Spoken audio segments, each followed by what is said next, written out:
ሰላም ውድ የምዕራፍ ተመልካቾቻችን እንደምን አላችሁ? ዛሬ ስለ ትዳር ዓላማና ምንነት የምንረዳበት ምዕራፍ ነው። በመጀመሪያ ግን በሀገራችን በኢትዮጵያ እንደነዚህ አይነት ነገሮች ተምረን ተረድተን አላደግንም። ይህ ሁሉ መቃወስ ምክንያቱ ይህ ነው። ለምሳሌ ጋብቻ ምንድነው? ዓላማው ምንድነው?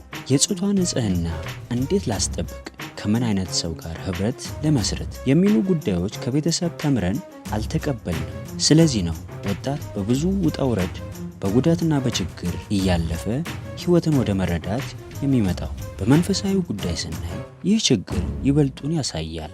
ስለ ትዳርና ሰውነት በንጽህና ለትዳር ማስጠበቅ እንዳለብን አልተማርንም። እንዲሁ እንደየፍጥርጥሩ ዘመኑን አጋምሶ በህይወት ካለ አንዲት ሴት ይዞ ምንም ሳይገባው ለ6 ወር ሐሳብ ተሰጥቶት ትዳር ወይንም ጋብቻን የሚመሰርተው ይህ እንደ ቤተ ክርስቲያን ያለ ክፍተት ነው። በአንዳንድ ቦታ ምንም አይነት ግንዛቤ የማይሰጥበት ቦታም እንዳለ ይታወቃል። ስለዚህ ነው ይህ የጋብቻ ዓላማ ሰው ተረድቶ እንዲኖር ከማሰብ ነው ሐሳቡን በትኩረት ለማቅረብ ያሰብ ነው።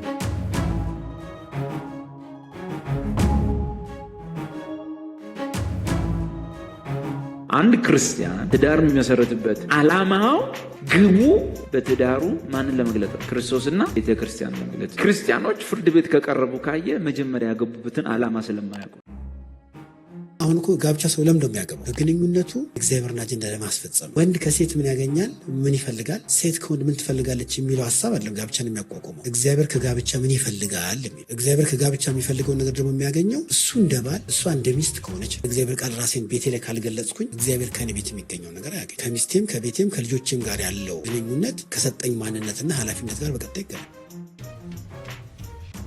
ሰው ብቻውን ይሆን ዘንድ መልካም አይደለም ብሎ ወዲያው አያይዞ የሚመቸውን ረዳት ይፍጠርለት። ይሄ የሚያሳየው እንግዲህ ምቾቱን ለመጨመር ነው እንጂ ለማጉደል አይደለም ማለት ነው። የሚመቸውን ነው ብሎ በአንዳንድ ትርጉሞች ላይ የሚስማማውን ተስማሚ የሆነ ረዳት ይፍጠርለት ካለ አሁን ካለበት ምቾትም የተሻለ የበለጠ መንገድ ታስቦለት ነው ማለት ነው። እና እኔ ከፍጥረታችን ይጀምራል ባይነኝ ይሄ የጋብቻ አስፈልጎት ወይም ኒዱ። አንድ ተቋም ሲመሰረት ባለቤት እንዳለው ሁሉ ጋብቻን የመሰረተውና ባለቤት ያለው እንደሆነ መረዳት የመጀመሪያ ነገር መሆን አለበት። የጋብቻ መስራች እና ባለቤት እግዚአብሔር ነው። ሰው የተፈጠረው በእግዚአብሔር መልክና ምሳሌ ነው። ይህ ማንነት በወንድና በሴት ላይ አለ። ይህ ማለት ደግሞ ሰው የተፈጠረው በእግዚአብሔር መልክ ነው። ስለዚህ እነዚህ ሁለት ሰዎች ላይ ያለው የእግዚአብሔር መልክ በአንድነት የሚገለጥበት ቦታ እንዲሆን እና የእግዚአብሔርን ዓላማና ፍቃድ እየተረዱ በመፈጸም የሚኖርበት አንድነት ነው ማለት ነው። ለምሳሌ የእግዚአብሔር ፍቃድ ምድርን ሙሏት፣ ውለዱ ማለት ነው። በምድር ያሉትን ሁሉ ግዙ፣ አስተዳድሩ ወይንም በእውቀት ምሩ ማለት ነው። በቃ ዓለምን ግልጽ ሲያረጋት በባልና ሚስት ነው የጀመራት። ሴጣን ደግሞ መጀመሪያ መጥቶ የኤደን ገነት የተተከሉ ዛፎች አይደለም የቆረጠው፣ የባልና ሚስትን ጤናማ ግንኙነት የነጠቃቸው። ከመጀመሪያ ጀምሮ ሰልፉ እዛ ጋር ነው ያለው።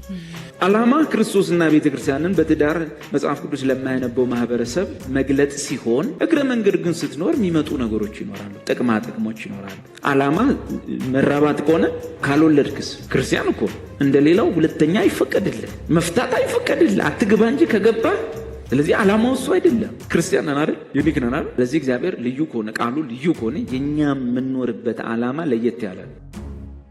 የእግዚአብሔር ዓላማ የሚገለጠው በተራራ አይደለም፣ በውሃም አይደለም፣ በእንስሳ አይደለም። የእግዚአብሔር ዓላማ የሚገለጠው በሰው ነው። ያንን ዓላማ በመጀመሪያ ሊያሳውቅ የሚችለው ደግሞ በቤተሰብ ወይም በትዳር ነው ማለት ነው። በዚሁ ልንረዳ የምንችለው አንድ ነገር አለ።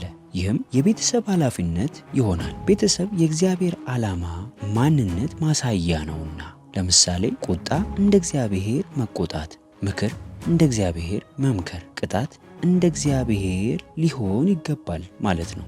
እግዚአብሔር እንዴት ያለ አምላክ ነው የሚለውን ለመረዳት መጽሐፍ ቅዱስን ልንረዳ ልናነብ ይገባናል። እንደውም የትዳርን ዓላማና ዋና ግብ ሰው በራሱ አልተረዳም ብዬ አስባለሁ። ይህንን ሁሉ በመጽሐፍ ቅዱስ ገልጦልናል፣ አሳውቆናል። መጽሐፍ ቅዱስ ብዛቱ ስንት ነው? 67።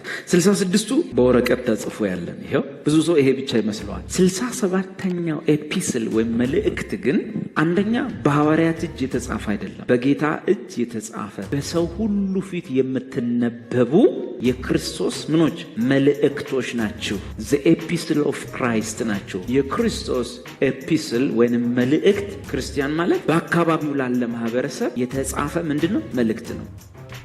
አንድ ባልና ሚስት ጋብቻ ሲመሰረቱ አብሮ የሚያኖራቸው የኑሮ ዓላማ ሊኖራቸው ይገባል። አብሮ የሚኖሩበትን ዓላማ ካላወቁት አብሮ መኖሩም ትርጉም አይኖረውም። የጋብቻ ዓላማ ምንድን ነው?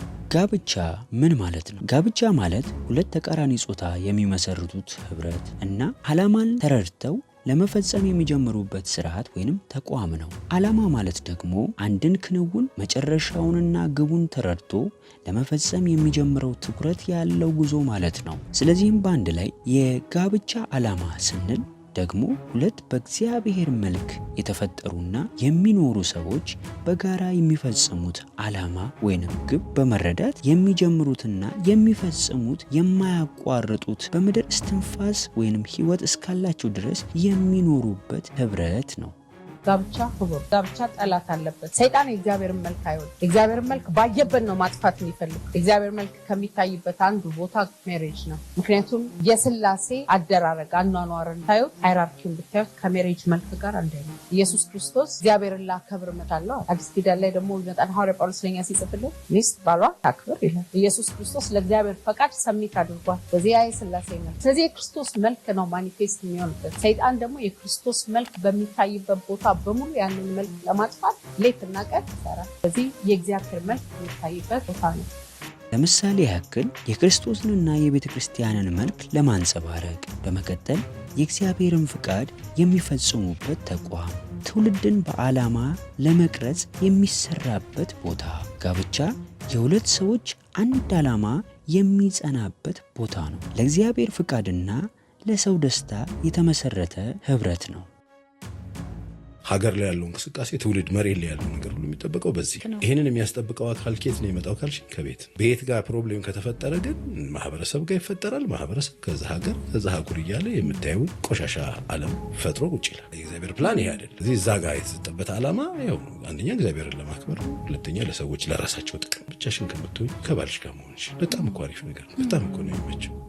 የሚያኮርፉበትንም ማግኘት መታደል ነው የሚል አየሁኝና መጀመሪያ ሳቅኩኝ። በኋላ ግን እውነት ነው እኮ አልኩ። ማንስ ነው ማኩረፌን የሚቀበልልኝ? የግድ ሰው ያስፈልገኛል ለማኩረፍ እንኳን ለመሳቅ እንኳን ለመደሰት የሚመች ረዳት እሻለሁ ማለት ነው፣ ህይወትን ለመካፈል።